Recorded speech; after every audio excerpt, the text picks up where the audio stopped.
Hello dear students, good morning to all of you. चलिए अब हम चैप्टर को आगे प्रोसीड करते हैं। The process of loosening and turning of soil is called tilling और प्लॉइंग। तो टिलिंग और प्लॉइंग क्या होता है बेटा? इसका मतलब होता है जब सॉइल को लूजन या टर्न अप किया जाता है, चाहे वो मैनुअली किया जाए या फिर यूजिंग अ मशीन किया जाए। दैट मीन्स खेतों को बहाना जिसको हम बोलते हैं, दैट इज कॉल्ड टिलिंग और ploughing. This is done by using a plough. ये एक हल भी यूज करके किया जा सकता है। Ploughs are made up of wood and iron.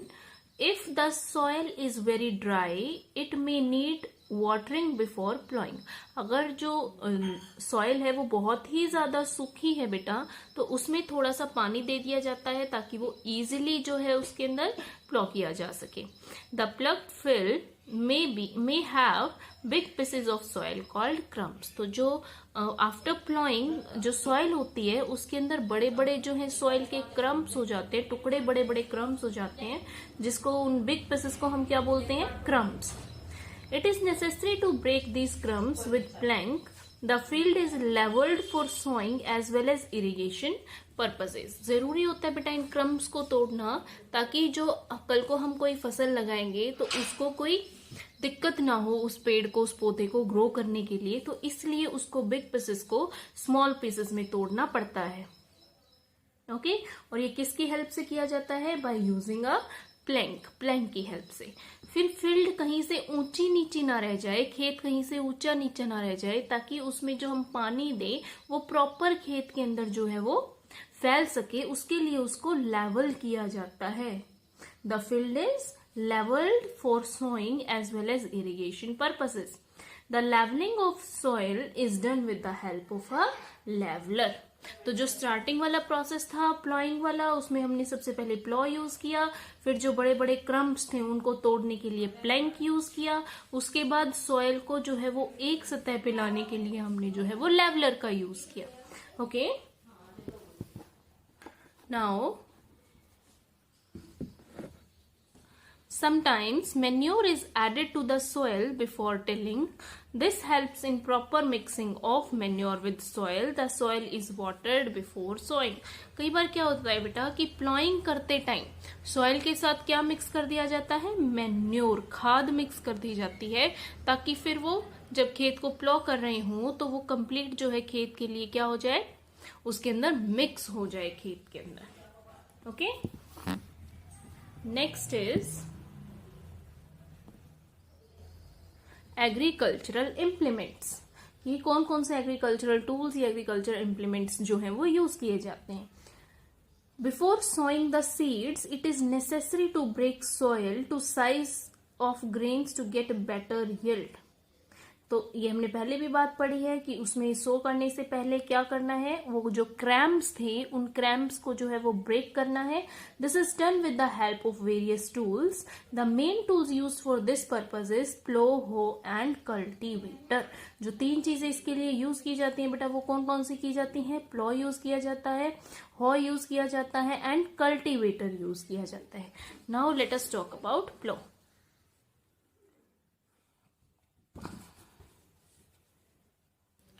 This is being used since ancient times for tilling the soil, adding fertilizer to the crop, removing the weeds, scraping soil, etc.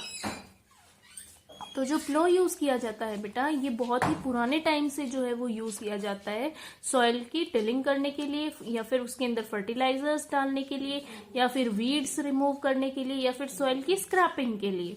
This implement is made up of wood and is drawn by a pair of bulls.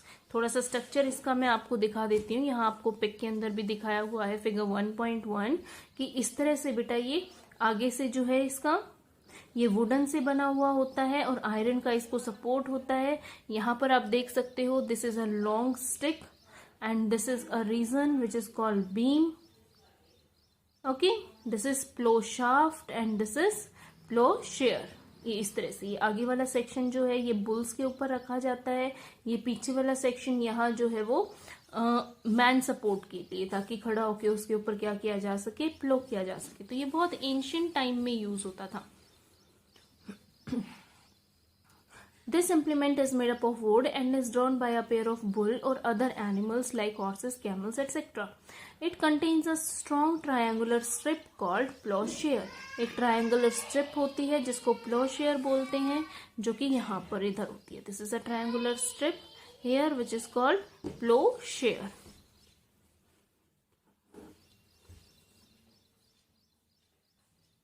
The main part of the plow is long log of wood which is called plow shaft, and जो long, this is made up of wood which is called as plow shaft. There is a handle at one end of the shaft. The other end is attached to the beam which is placed on the bull's neck. One pair of bull and a man can easily operate the plow. So one pair of a bull and a man can pull it off to till the soil. Okay. The indigenous wooden plow is increasingly being replaced by iron plows nowadays. अब हमारे जो ancient period में होता था बेटा प्लो use होते थे, वहां पर वो कंप्लीट वुड का होता था. Now they are replaced by iron ploughs nowadays. Now next implement is hoe. It is a simple tool which is used for removing weeds and for loosening of the soil. It has long rod of wood or iron, a strong board and a bent plate of iron is fixed at one of its end. पहले हम इसका structure थोड़ा सा देख लेते हैं.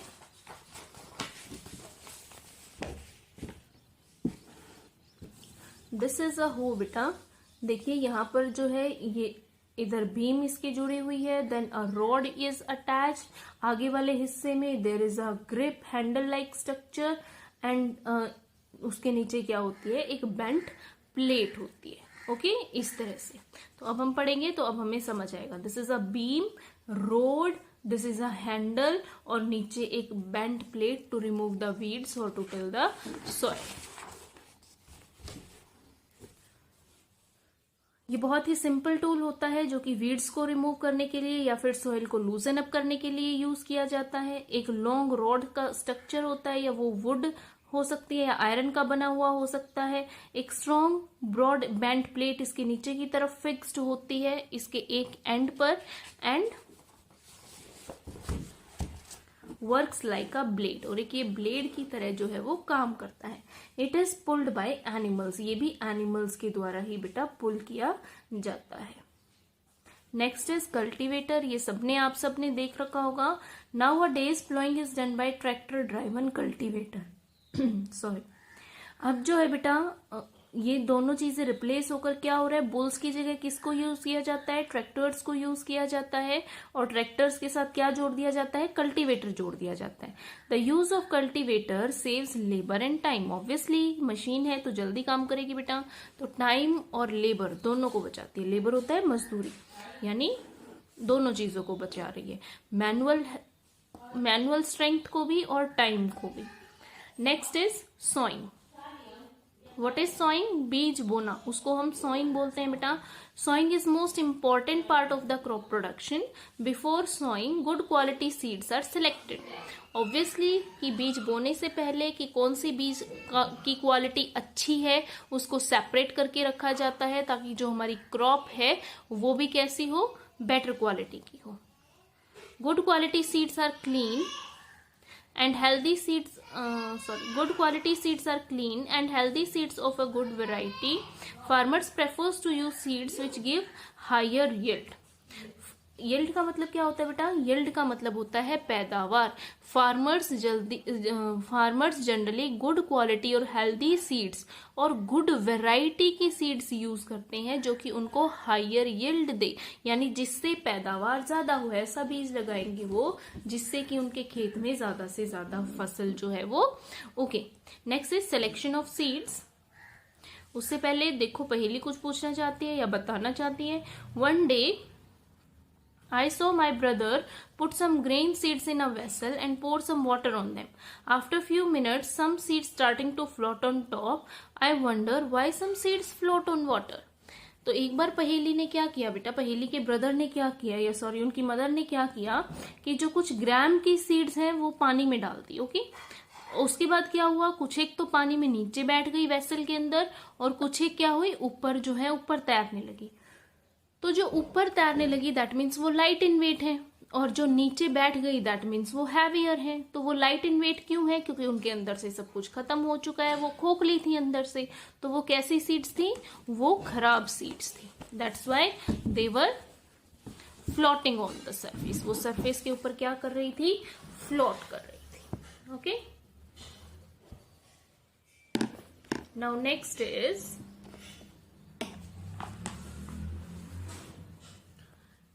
activity 1.1. Take a beaker and fill half of it with water. Put a handful of wheat seeds and stir well. Wait for some time. जैसा उसकी मदर ने अभी जो ग्राम के साथ किया था, ग्राम सीड्स के साथ, वैसा ही आपको किसके साथ करके देखना है?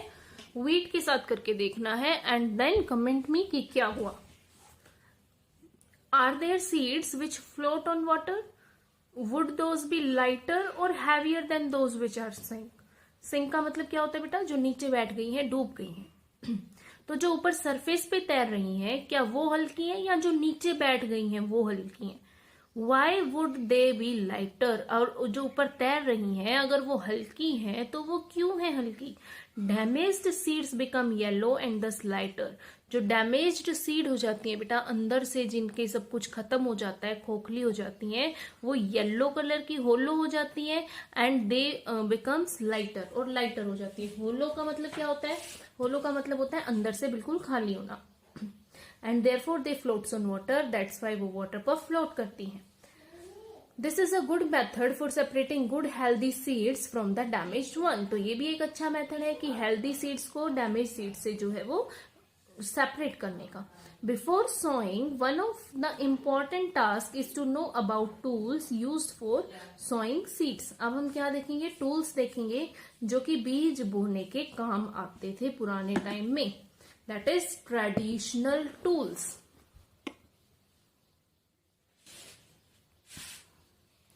The tool used traditional for sowing seeds is shaped like a funnel.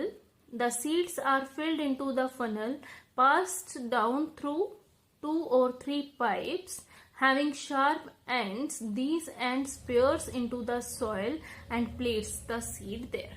तो जैसे आप नीचे वाले फिगर में देख पा रहे हैं बेटा, जो प्लो है, प्लो के साथ एक फनल को अटैच कर दिया गया है बेटा, और उस फनल से नीचे से क्या है?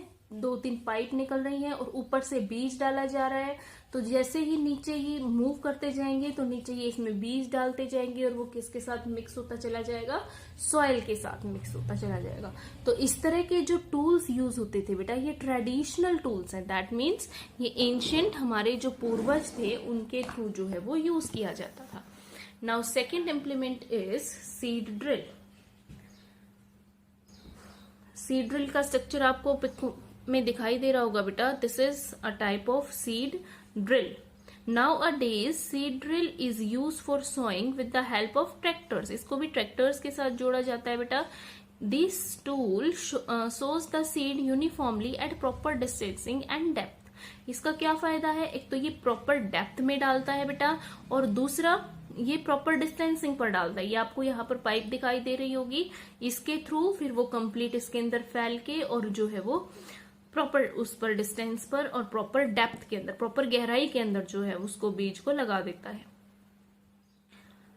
It ensures that seeds get covered by the soil after sowing. This prevents the damage caused by the birds.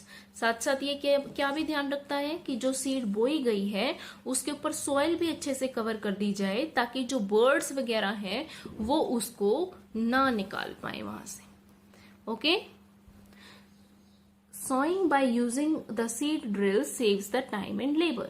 और जो हम ग्रो कर रहे हैं बेटा इस सीड ड्रिल की हेल्प से, वो टाइम और मेहनत यानी लेबर दोनों को जो है वो बचाता है। This is a nursery, there is a nursery near my school. I found that little plants were kept in small bags. Why they are kept in these? तो बुझो एक क्वेश्चन करना चाहता है बेटा कि जो उसके घर के आसपास कहीं नर्सरी है उसके स्कूल के आसपास, और उसने देखा कि प्लांट्स को जो है वो लिटिल लिटिल बैग्स के अंदर डाला हुआ है। आप लोगों ने भी देखा होगा, जो सेल करने आते हैं वो भी छोटे छोटे पॉलिथीन्स में जो है उनकी जड़ें रखी हुई होती हैं। तो उनको इस तरह से क्यों रखा गया होता है? देखते हैं क्यों रखा गया होता है। Seeds of a few plants such as paddy are first grown in nursery. When they grow into plantlets, they are transplanted in the field manually. Some forest plant and flowering plants are also grown in the nursery. तो उसका answer किसने दिया है? पहेली ने दिया है. समझने की कोशिश करना बेटा. कुछ एक प्लांट्स ऐसे होते हैं जिनको पहले नर्सरी में ग्रो कर दिया जाता है, जिनकी सीड्स को, और फिर उनके जो प्लांटलेट्स यानी छोटे छोटे पौधे निकल आते हैं, फिर उनको फील्ड में ट्रांसफर किया जाता है मैनुअली, इंसान के द्वारा. तो दैट्स वाई एग्जाम्पल क्या है इसका? एक पैडी फील्ड्स. ये आपको बिल्कुल पता होगा बेटा, जो धान की खेती होती है वो इसी तरह से होती है. पहले उसके प्लांटलेट्स ग्रो किए जाते हैं, फिर उन प्लांटलेट्स को जो है वो कहाँ ग्रो किया जाता है? फील्ड के अंदर ट्रांसफर किया जाता है. Okay. An appropriate distance between the seed is important to avoid overcrowding of the plants. Obviously, जो plants हैं उनको proper distance पर grow करना जरूरी है, नहीं तो फिर क्या होंगे? उनकी roots अच्छे से फैल नहीं पाएंगी, वो अच्छे से grow नहीं कर पाएंगे. तो वो overcrowding ना हो, ज्यादा भीड़ भड़ाका ना हो, तो इसलिए उनको proper distance पर grow करना जरूरी है. This allows plants to get sufficient sunlight, nutrients and water. तो ये चीज जो है बेटा, ये क्या करने देती है? अगर हम उसको प्रॉपर उस पर लगा रहे हैं डिस्टेंस पर, तो उनको सफिशिएंट सनलाइट, न्यूट्रिएंट्स और वाटर जो है वो सोइल से मिल पाते हैं. Sometimes a few plants have to be removed to prevent overcrowding. कई बार बीच में से एक आधे प्लांट को रिमूव भी करना पड़ता है बेटा, ताकि जो है वो ओवरक्राउडिंग ना हो. Next is adding manure and fertilizers.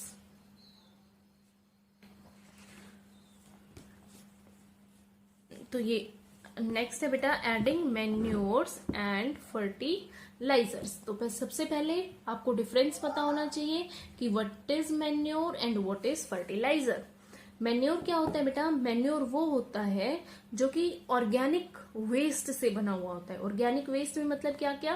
जैसे उसमें काउ डंग्स हो जाते हैं, या फिर किचन का वेस्ट हो जाता है. जैसे आपने गांव वगैरह में देखा होगा ना, ढेर का ढेर लगा देते हैं काउ डंग का, बफेलो डंग का, और जब वो डीकम्पोज हो जाता है तो उसको फील्ड में ट्रांसफर कर दिया जाता है. तो दैट टाइप ऑफ खाद इज कॉल्ड एज मैन्योर. उसको क्या बोला जाता है? मैन्योर. और जो फर्टिलाइजर्स होते हैं बेटा, ये हाईली न्यूट्रिएंट रिच होते हैं, और इनको लैब्स के अंदर तैयार किया जाता है, लेबोरेटरीज के अंदर जो है वो तैयार किया जाता है. ये बेसिकल केमिकल फर्टिलाइजर्स होते हैं. Okay. The substance which are added to the soil in the form of nutrients for the healthy and healthy growth of the plants are called as manures and fertilizers. तो manures और fertilizers क्या होते हैं? ये एक तरह के nutrient rich होते हैं, जो कि सॉइल में इसलिए ऐड करे जाते हैं ताकि जो प्लांट्स है वो हेल्दीली ग्रो कर सके. I saw healthy crop growing in a farm. In the neighboring farm, the plants were weak. Why do some plants grow better than others? तो इस बोझों ने देखा कि मैंने देखा कि एक फार्म के अंदर, तो एक खेत के अंदर तो प्लांट्स जो है वो बहुत अच्छे से ग्रो कर रहे थे, और एक फार्म के अंदर प्लांट्स थे जो वो बहुत ज्यादा वीक लग रहे थे. तो ऐसा क्यों है? तो वो जो है उसकी देख रेख पर, सॉइल की क्वालिटी पर, हर चीज पर बेटा डिपेंड करता है कि किसको प्रॉपर इरिगेशन दी गई है या नहीं, proper manures and fertilisers use करे गए हैं या नहीं. Okay. Soil supplies mineral nutrients to the crop. These nutrients are essential for the growth of the plant. In certain areas, farmers grow crop after crop in the same field. This field is never left uncultivated or fallow. Imagine that what would happen to the nutrients. तो यहाँ पर ये बताना चाह रहे हैं बेटा कि जो सॉइल है, सॉइल सारे मिनरल्स और न्यूट्रिएंट्स जो है वो प्लांट्स को सप्लाई करती है. तो कुछ टाइम के लिए अगर बार बार हम सेम क्रॉप उसी के अंदर उगाते रहेंगे, उसको टाइम ही नहीं देंगे कि उसके अंदर जो न्यूट्रिएंट्स यूज्ड अप हुए हैं बाय द क्रॉप्स वो रिप्लेनिश हो सके, फिर से उसके अंदर बन सके, तो क्या हो जाएगा? अगर उसको हम कभी अनकल्टिवेटेड या फैलो नहीं छोड़ेंगे तो न्यूट्रिएंट्स उसके अंदर खत्म होते चलेंगे, और हर बार जो है वो क्रॉप्स की पैदावार क्या होती चली जाएगी? घटती चली जाएगी. Continuous growing of crops makes the soil poorer in certain nutrients. Therefore, farmers have to add manure to the fields to replenish the soil with nutrients. तो जो क्रॉप्स को हम कॉन्टिन्यूअसली ग्रो कर रहे हैं बेटा, इससे क्या हो जाता है, सॉइल बिल्कुल पुअरर हो जाती है, न्यूट्रिएंट्स की कमी हो जाती है सॉइल के अंदर। इसलिए उसको वहां पर मैन्योर ऐड करना पड़ता है ताकि जो सॉइल से उस पर्टिकुलर क्रॉप ने जो न्यूट्रिएंट्स लिए हैं वो रिप्लेनिश हो सके। रिप्लेनिश मतलब फिर से उसके अंदर एड अप हो सके। इस प्रोसेस को हम क्या बोलते हैं, manuring. This process is called as manuring. Improper और insufficient manuring results in weak plants. और अगर मैन्योर प्रॉपर से सप्लाई नहीं किए गए हैं तो जो प्लांट्स हैं वो कैसे होंगे, वीक प्लांट्स होंगे। Manure is an organic substance obtained from the decomposition of plants and animal waste. Farmer dump plant and animal waste in pits and open places and allow it to decompose. The decomposition is caused by some microorganism. The decomposed matter is used as organic manure. You have already learnt about in vermicomposting in class 6. तो ये मैं आपको पहले ही बता चुकी हूँ बेटा कि मैन्योर किस तरह से बनाया जाता है। ये ऑर्गेनिक सब्सटेंस होता है जो कि फार्म वेस्ट या हाउस वेस्ट को जो है या तो पिट्स में छोटे छोटे गड्ढे बनाकर उसमें डाल दिया जाता है या ओपनली डाल दिया जाता है, और फिर कुछ महीनों बाद जब वो खाद में कन्वर्ट हो जाता है बाय डिकम्पोजिंग। और डिकम्पोज कौन करते हैं, वेरी गुड, जो माइक्रो ऑर्गेनिजम्स होते हैं, दे कॉजेस डिकम्पोजिंग। और उसके बाद जब वो मैन्योर बनकर तैयार हो जाता है तो उसको खेतों में ट्रांसफर कर दिया जाता है। ओके, आज के लिए इतना बहुत है बेटा। Okay, thank you, have a good day.